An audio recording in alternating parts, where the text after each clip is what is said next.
In Game of Thrones, the great houses of Westeros are the Starks, Greyjoys, Tullys, Arryns, Lannisters, Tyrells, Baratheons, and Martells.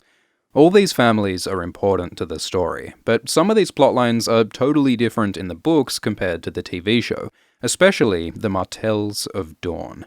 Dorne is a land of scorching deserts and red mountains, of scorpions, snakes, and oases.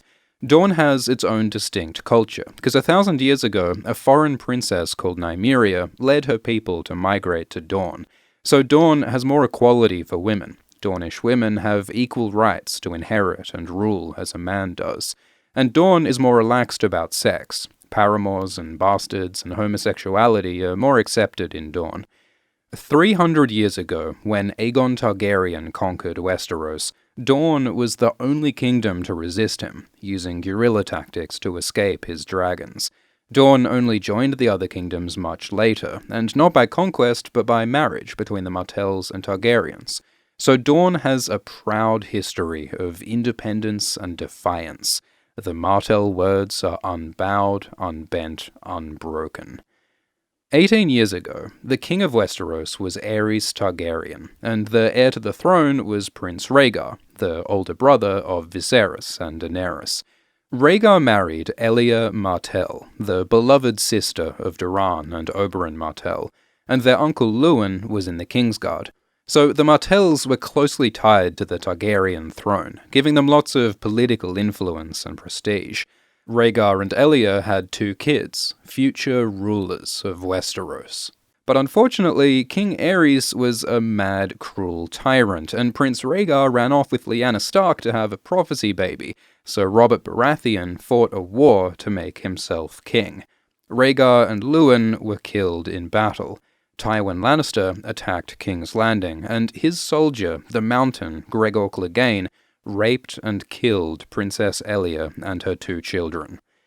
Elia was going to be Rhaegar's queen. Her children were going to rule Westeros, but all that was lost, and King Robert married Cersei, so a Lannister became the queen instead of Elia.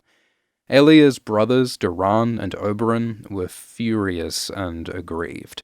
They lost their beloved sister, and her children, and their uncle Luwin, and lost their political prospects with the Targaryens.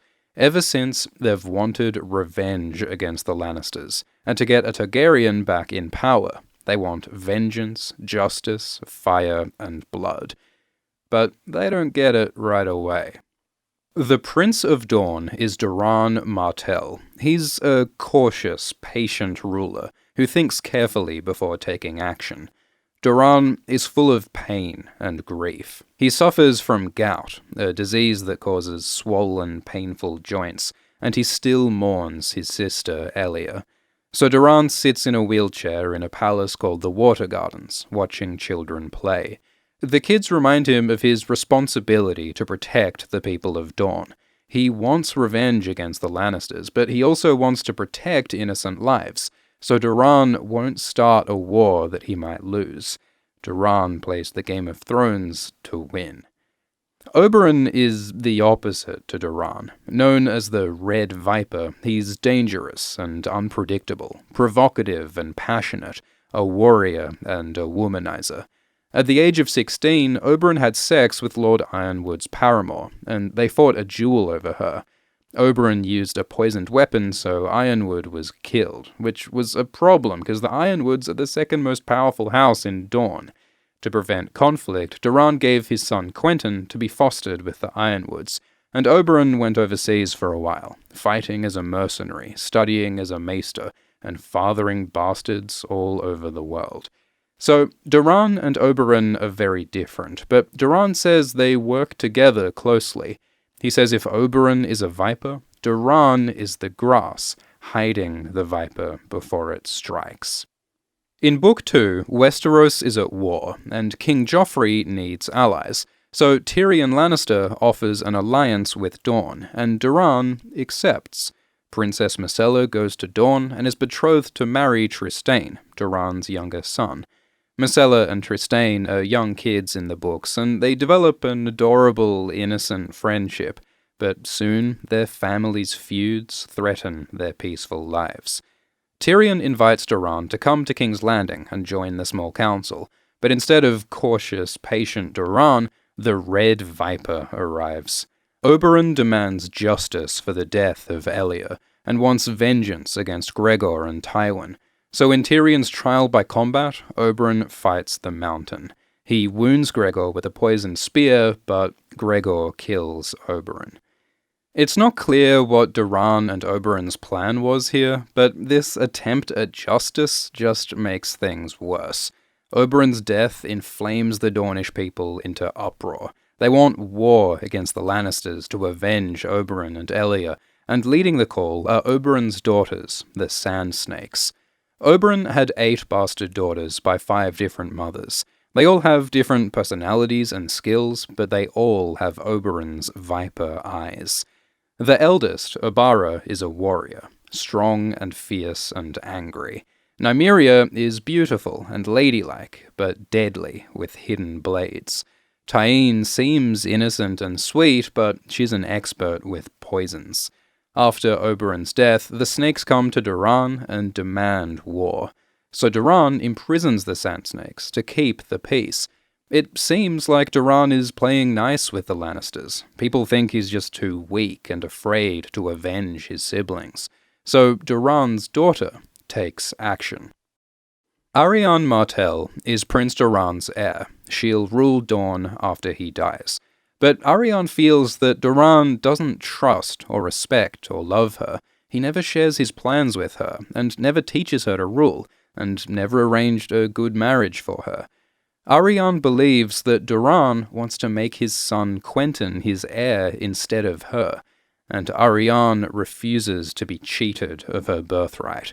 So Arianne starts a secret plot. She plans to crown Myrcella as Queen of Westeros, as a rival to King Tommen, to provoke war between Dorne and the Lannisters.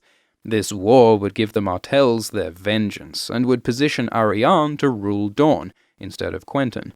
So Arianne seduces Myrcella's guard, Sir Aerys, and she and her friends take Myrcella, but she's caught by Doran's guard, Ariohotar. Sir Aerys is killed, and this emo asshole Darkstar attacks Myrcella. Darkstar cuts off part of Myrcella's face before fleeing into the desert. So Arianne's plot goes terribly wrong, and it turns out that the whole thing was based on a misunderstanding. Doran doesn't hate Arianne or want Quentyn to rule Dorne. Doran has plans for Arianne. It turns out that all this time that Doran avoided war and made peace with the Lannisters, he was secretly planning revenge. He's worked at the downfall of Tywin Lannister since the day they told him of Elia. Doran reveals that after Robert's rebellion, the Martells made a secret pact with the Targaryens to marry Arianne to Viserys Targaryen. The plan was that the Martells would help Viserys take back the throne and destroy the Lannisters, for vengeance, justice, fire, and blood. But since Doran was so cautious and patient, he didn't want to risk war until Viserys was ready and had an army. So for like 10 years, Doran didn't tell Arianne or Viserys about the marriage pact, and Doran didn't help Viserys and Daenerys while they grew up on the streets of Essos. Viserys died never knowing about the marriage pact, and Doran's secrecy just alienated his own daughter to the point where Arianne plotted against him.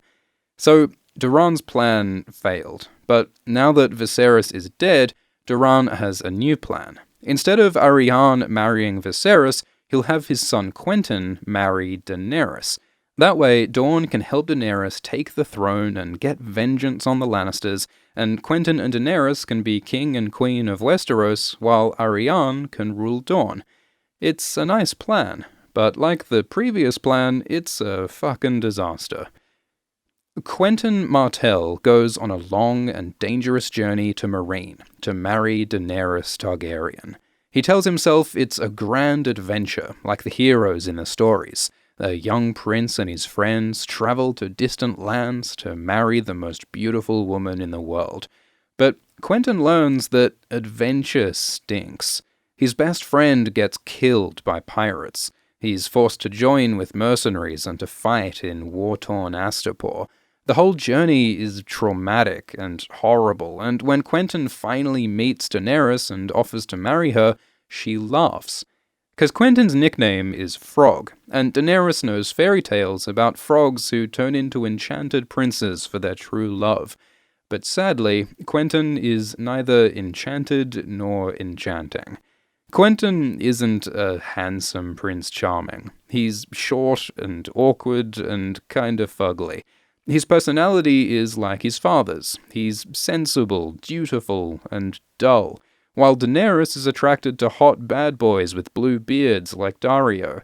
Quentyn says Dorne will help Daenerys take Westeros, but Dorne is no help to Daenerys now. She's busy trying to bring peace to Meereen. So Daenerys marries Hizdahr instead, and then she fucks off on a dragon and disappears, leaving Quentyn feeling like an idiot. He crossed half the world to marry Daenerys. If he goes home without her, he'll disappoint his father and fail his country. So Quentyn decides to be brave and bold like the heroes in the stories. He plans to steal one of Daenerys' dragons, and to fly it to find Daenerys, and to win her heart, and take her back to Dorne for fire and blood. But it turns out that being a brave young prince is not enough to tame a 10-ton fire-breathing lizard, and Dany's dragons burn Quentyn alive. Quentyn's last word is, "Oh." So, life is not like a fairy tale, and another Martell plan for fire and blood ends in disaster. Back in Dorne, Doran doesn't know that his son is dead. He's still waiting for Quentyn to come home with Daenerys and fire and blood. A Targaryen does land in Westeros, but it's not the Targaryen he was expecting. In the books, there's this kid called Young Griff. Varys and Illyrio claim that Young Griff is Aegon Targaryen, the son of Rhaegar Targaryen and Elia Martell. People think that Aegon died in Robert's Rebellion, but Varys claims that they secretly swapped out the baby so some other baby died and the real Aegon survived, and Varys and Illyrio have a conspiracy to make this Aegon king of Westeros. There are hints that this Aegon is fake, that he's not really Elia's son. Go watch the Varys video. But real or fake, Aegon could take the Iron Throne. His army has taken some castles, and Tommen's throne under Cersei is weak. So Aegon asks Doran for an alliance.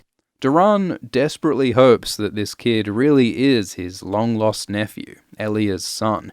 But Doran is cautious, and wants to make sure that Aegon's legit, so Doran sends Arianne to check him out. After her plot with Myrcella, Arianne seems to have changed, to have become loyal and obedient to Doran. He tells her to just meet with Aegon and report back, to be patient and careful. But Arianne still has ambitions. Arianne feels jealous that if Quentyn marries Daenerys and they take the throne, Quentyn will be king of Westeros, while Arianne will only rule Dorne. Will she have to kneel to King Quentyn, she thinks? This sibling rivalry might lead Arianne to take bold action. Fans speculate that Arianne might YOLO it and suddenly marry Aegon, because if Aegon becomes king, his wife Arianne would be queen of Westeros, and she wouldn't have to kneel to anyone. But, like every other Martell plan, this might end badly. It's very possible that Aegon and Arianne will take the throne in King's Landing, but eventually Daenerys and her dragons will arrive, and she won't be happy to find a fake Targaryen sitting on her throne. Author George Martin has hinted that there'll be a second Dance of the Dragons, a civil war between Targaryens, meaning that Aegon and Daenerys might fight. One character has a dream that dragons are coming, and everywhere the dragons dance, the people die. So, the ending in the books will be different to the TV show, but it seems likely that Daenerys and Aegon's conflict, along with Cersei and Aerys' wildfire, will cause King's Landing to burn. And if Arianne is with Aegon, she'll burn too. Like Oberyn and Quentyn, Arianne's desire for fire and blood may end in fire and blood. The Sand Snakes might also be doomed. Obara, Nymeria, and Tyene swear obedience to Doran, so Doran sends Obara with Areo and Ser Balon to go kill Darkstar, the edgelord who attacked Myrcella. It's 3v1, but Darkstar is dangerous, and he might steal Dawn, a legendary magic sword. We're warned that Darkstar might kill Obara. If Obara survives, she might go to nearby Old Town, because Obara's mother was from Old Town, and she seems to have some major mummy issues, because she now hates Old Town, says she wants to attack and burn the city. And interestingly, Obara's sister Sorella is at Old Town, studying as a maester at the Citadel in disguise. Sorella loves Old Town as much as Obara hates it, so it could be dramatic if Obara attacks the city, at the same time that Euron and his apocalyptic magic are approaching. Fundamentally, Obara is motivated by anger. She's chasing after something she can never catch. Maybe at Old Town or with Darkstar, Obara will be killed, tragically consumed by her own fury. Meanwhile, Tyene and Nymeria are going to King's Landing. Doran wants Tyene to infiltrate the High Sparrow's sept, and for Nymeria to join Queen Cersei's council. Cersei is about to go on trial for adultery and treason, and her champion is Robert Strong, the reanimated corpse of the Mountain, Gregor Clegane, who killed Elia and Oberyn. The Lannisters say that Gregor is dead. They even send Gregor's skull to Dorne, which raises the question, how does Gregor have a head without his skull? Was someone else's giant skull sent to Dorne? Or does Gregor now have someone else's head, or some gnarly necromantic clusterfuck under his helmet? Bran has a dream of darkness and thick black blood beneath a giant's helm. Maybe that'll be dramatically revealed during Cersei's trial by combat, because Nymeria says that if Gregor appears again, Cersei will be exposed as a liar before all the Seven Kingdoms. Nymeria and Tyene will be furious that the man who murdered their father still fights for the Lannisters. Maybe they'll take revenge. Nymeria says that she wants to murder Tommen, and there is that whole prophecy that Cersei's children will die. Nymeria will be perfectly placed on the Queen's Council with her hidden blades and with Tyene's poison, so maybe the Sand Snakes will kill Tommen, and maybe Myrcella as well, in a horrific, bloody act of vengeance. Maybe the deaths of her children will lead Cersei to burn King's Landing, or maybe it'll be Dany's dragonfire, but either way, in the flames, Nymeria and Tyene's obsession with vengeance may end with their deaths in fire and blood, just like Oberyn and Quentyn and Arianne and Obara before them. All of Doran's plans for vengeance, justice, fire, and blood go terribly wrong. Partly because he's too cautious and too untrusting. Barristan says that Doran keeps his secrets too well. And Doran waits too long. Doran's first line describes the orange trees in his water garden. The blood oranges are well past ripe. He waits too long, so they fall and splat on the ground. If Doran had attacked the Lannisters earlier, while Tywin and Gregor were still alive, then maybe the Martells could have gotten justice for Elia's murder. But now that Tywin and Gregor are dead, they can only get vengeance on Tywin's family, who had nothing to do with Elia's murder. At this point, a war for vengeance will only cause more death and suffering. Oberyn's paramour, Ellaria, says that vengeance is a terrible cycle of violence. Oberyn died avenging Elia. Now the Sand Snakes want to avenge him. If they die, will their younger sisters have to die for them? There's no meaning in death. Having Gregor's skull doesn't make Ellaria happy. A skull can't warm her bed or make her smile. As Quentyn's friend tells him right before he gets himself burned, men's lives have meaning, not their deaths. Justice can be good, but Obara, Nymeria, and Tyene's obsession with vengeance by murdering children and starting wars can only end badly. And Arianne puts her country at risk for the sake of her pride and ambition.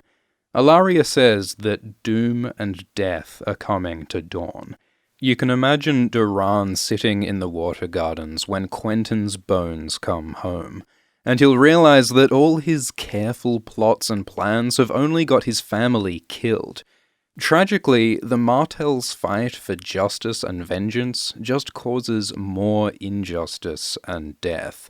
Sometimes fire and blood only makes ash. There are more theories and details about Dorne that we couldn't fit in this video, so we made a little extra bonus Dorne video that you can watch now on Nebula. Nebula is an independent, creator-owned video site where we don't have to worry about YouTube's algorithm or demonetization. Nebula has exclusive content from people like Lindsay Ellis, Minute Earth, Tirzu, Wendover, and more. You can get Nebula in a bundle with CuriosityStream.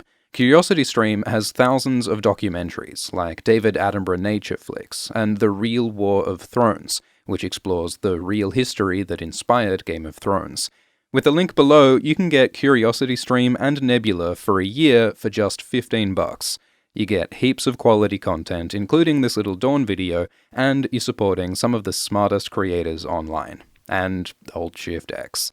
Sign up at curiositystream.com/Alt-Shift-X. Thanks for watching. Please like, comment, and subscribe. Links to the artists are in the description, as well as some essays to read more about Dorne. Thanks to patrons Danielle LaPlante, Jake Rosenberg, Devora Lynch, Amber Leon Hellerman, Ziki Kazan, and Edith with the Man Hands.